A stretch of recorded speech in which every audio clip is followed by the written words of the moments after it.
Real goblins don't lose with grace. We flip tables. Right hand gripping it, left hand flipping it. Hey gang, using the promo code MTGMudsta, one word, all caps, will get you 10% off orders of $10 or more at Flipside Gaming, Original Magic Art, and orders of singles at Multizone. If they don't have what you're looking for, you could check out TCG Player and use my affiliate link to help support the channel.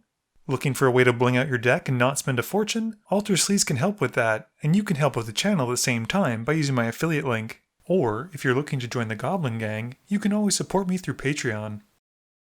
So because we're terrible people, we actually forgot to show our opening hands. So we're just going to get straight into the game. So Andrew starts off the play with the Dark Slick Shores, passing to Eric. Eric drops a Plains. Cedric drops a Forest. Liz drops a Plains. You know what? I'm noticing a little too much fair magic right now. What's happening to the turn 1 soul rings? Where are my explorers? Where is my gas right now? You know what? I think people are hiding their bombs, but you know what? Let's keep watching. Andrew comes in with an Exotic Orchard. People don't understand how disrespectful that card is. You tap mana for your opponents. How dare you look in my stuff? Eric drops a Mountain, then plays Boros Signet.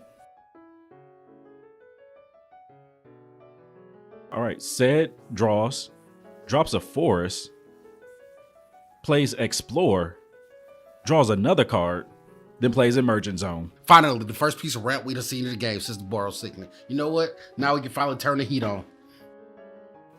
Liz is not happy with her draw, but she drops a plane. And she passes.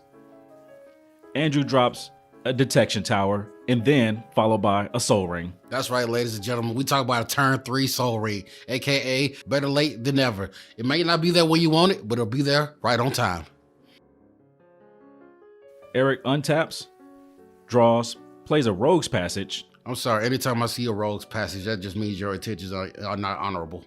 All right, it's turn 3, and Zirda is out. And his commander has hit the table. He's the official threat right now. Everybody pick up your chairs and start aiming. Ced untaps, draws, taps 2 mana, and plays a Kazanda Tuskcaller.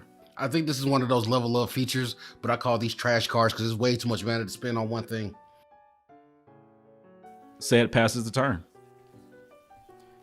Liz shows off her fancy nails. All right, Liz is playing a Orzhov deck, but for some reason is only dropping plane. Liz taps 2 for Orzhov Signet. And finally, she's in the game. Liz then taps a plane, putting him into Orzhov Signet, casting Lightning Greaves. You know, I never understand people who play this card with Swiftfoot Boots is a thing. But you know what? It's your deck. You build it how you want to. Andrew plays a Pretty Swamp. Andrew then casts Endling. Ooh, gots to be more careful. That's right, Andrew has become the official threat at the table. Eric untaps. Eric then taps his mana to play Cliffside Rescuer. Eric then checks Kazanda Tuskcaller's power and toughness, and then swings in at Ced with Zirda. All right, Ced also takes 3, and then Eric passes. Ced untaps, draws.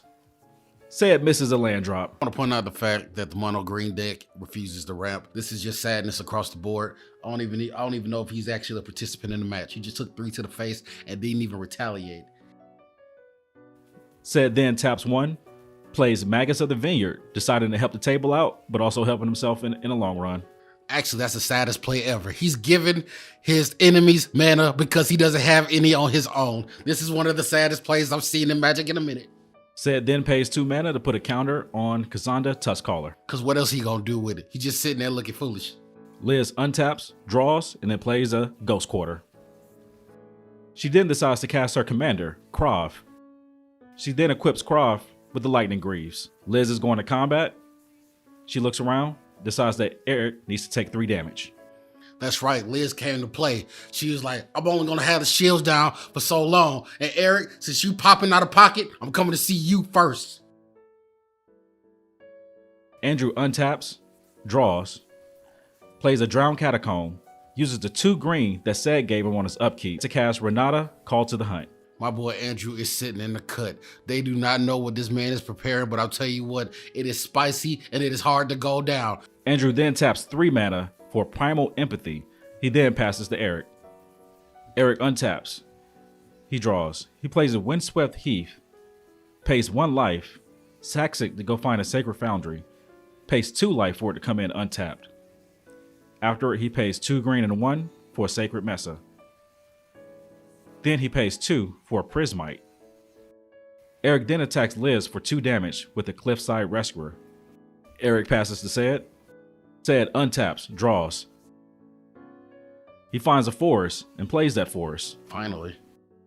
He pays 5 mana to cast Acidic Slime, and when it enters, he uses the ability to destroy Lightning Greaves on Liz's side. Oh, I don't know about that one right there. You see, Liz ain't did nothing to Ced the whole game. Eric was the one talking that trash. I think his target might have been a little misguided. Ced passes turn. Liz untaps. She puts into play a Cave of Quelos. Afterwards, she casts her second commander, Regna. Then she comes in from the side with an intangible virtue. Liz is dual wielding on the table. She may be the new official threat. Moving into turn 6, Andrew untaps. He draws, puts down a breeding pool, taking 2 damage. After that, he casts Volrathy the Shapestealer. Andrew realizes that he missed his upkeep trigger from Primal Empathy and puts a +1 counter on Endling. Going into combat, Volrathy then puts a -1 counter on Zirda. Andrew decides not to swing. Afterwards, he casts Utopia Sprawl on Breeding Pool. Realizing that he missed another trigger, Andrew then puts a +1 counter on Volrathy because it entered while Renata was on the board. Afterwards, he passes to Eric. I'm gonna need my boy Andrew to pay attention to his triggers. The table ain't gonna keep reminding him to pay attention to his own board state. But before the end of the turn, Eric decides to make 3 Pegasi. During his upkeep, Eric has to sacrifice a Pegasus to Sacred Mesa. Eric decides to go directly into combat. He attacks Andrew with 2 1/1 Pegasi. Andrew takes the 2 damage because he doesn't have any flyers. Afterward, Eric makes 1 more Pegasus and then passes his turn to Ced. Ced untaps, plays a forest, and then uses 2 green to play Kenrith's Transformation and putting it on Volrathy. Ced then uses 2 green for Kazanda Tuskcaller, taking it to level 2. Oh no, this seems like a real hater play on me. Like that, he didn't do nothing to you, but you decided to take out his commander. Okay, but it kind of looks like Ced is treading water. He needs to start making some advancements on his board. Liz untaps. She uses 5 mana to cast Archangel of Thune. She then goes to combat and deals 4 Regna damage at Andrew. That's right. Going into turn 7, Andrew untaps. In response to the Primal Empathy upkeep trigger, he decides to pump Endling to 5 power, letting him draw a card. That was a high IQ level play right there. Afterwards, Andrew then draws his card for turn. He casts Joda Avenger, a card that rarely ever sees play.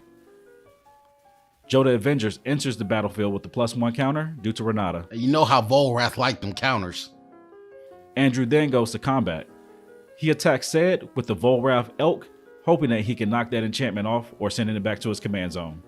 Instead, Ced taps Kazanda Tuskcaller and blocks with a 3/3 Elephant.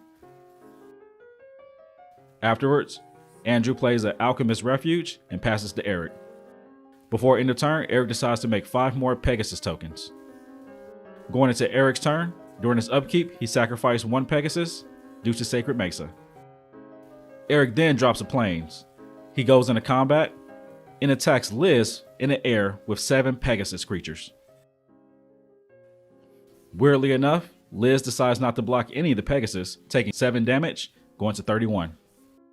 Backing it up a bit, Eric realizes that he had 2 green mana on the board, so basically he's going to use that before combat to make a Pegasus token. Going into his second main phase, Eric then plays a Grim Monolith. Andrew then responds by playing a Whirlwind Denial, making Eric pay 4 extra mana. But Eric has the mana to pay for it, so it was futile. You know what, ladies and gentlemen, this game looks like it's almost over. And unfortunately, my boy Ced is sitting in the corner twiddling his thumbs. Liz is like she don't know what to do, but she's going to try because that's the best she can do at this moment. So in case you don't see it, Grim Monolith plus Zirda and also Sacred Mesa makes a ton of mana. And Eric uses that to make a ton of Pegasus tokens. Afterwards, he passes the turn. Said untaps, draws, misses another land drop, pays 2 for a Blade of Sails, pays 4 to equip Blade of Sails to Acidic Slime. Said hopes that he can take out some of Eric's artifacts and enchantments. Before he even gets the chance to do that, Eric uses Prismite to make 2 colors to play Crush Contraband, exiling the Blade of Sails and Primal Empathy. Ain't no love in this table, you know what? And I lightweight respect it. Not in this dojo. Shutting Said down. It's horrible. It's like a car crash. I can't take my eyes off of it. Said continues his attack to Eric with Acidic Slime, but Eric blocks it with 2 Pegasus tokens. Afterwards, he passes the turn. We all can see that was a desperation attack with Acidic Slime. Liz then untaps, draws a card, pays 5 mana for Sir Conrad the Grim. At this point, she's hoping she can dig through her library. She casts Skull Clamp.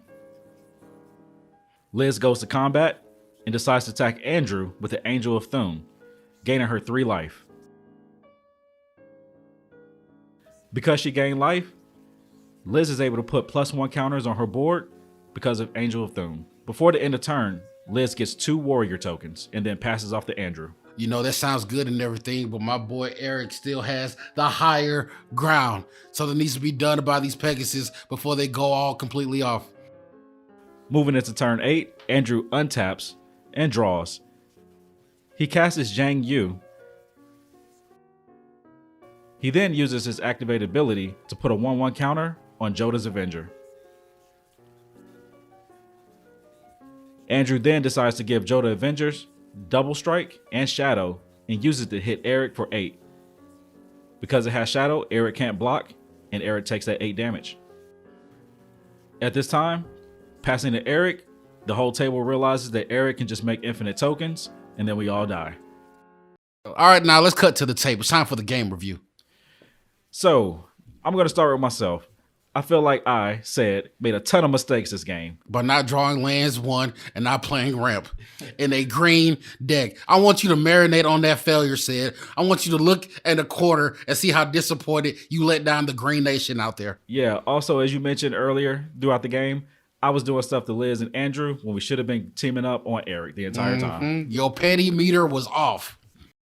On to Liz and her Regna and Krav deck. She had a good showing as far as putting both of her commanders on the battlefield, but she still didn't have enough to do with the limited amount of land that she had. In all honesty, Liz was just living on a prayer. Her deck was against her today, kind of like Said's deck was against him. It was basically a 2-on-1 match. Yeah, Liz was also hoping that she can dig through her library using Sir Conrad's trigger when creatures die and also leave the graveyard, but she just didn't have enough turns to pull that off. Only thing she was digging was her grave, and it was a nice one at that. I think she cracked the 6 feet mark. Sadly, Andrew was not able to showcase Volrathy the Shapestealer because it turned into an elk. But he did have good board presence, missed a couple of triggers, but was able to pull them off. Andrew could have actually did a combo with both Volrathy and Joda to kill Eric with commander damage. But you know what they say, hindsight is 20/20, especially while you in 2020. Eric came out the gate strong, came out the gate swinging with Zirda. I think we can all agree that Eric cheated. I wasn't even there for the game, and I know Eric cheated. You went infinite Pegasi, huh? On a game like this? You cheated, Eric, but you know what? I respect it. If they don't catch it, they don't deserve to win. Please be sure to tune in every Monday and Thursday at 11 a.m. Eastern Standard Time for a guaranteed new video. You can also follow me on Twitter at MTGMudsta. You can find me on Facebook at facebook.com/MTGMudsta. And lastly, you can check me out when I stream at twitch.tv/MTGMudsta. This video is brought to you in support by my patrons. If you're looking for a way to help out the channel, please be sure to visit the link below. Thank you all for watching this video, and don't forget, friends are just opponents you haven't eliminated yet.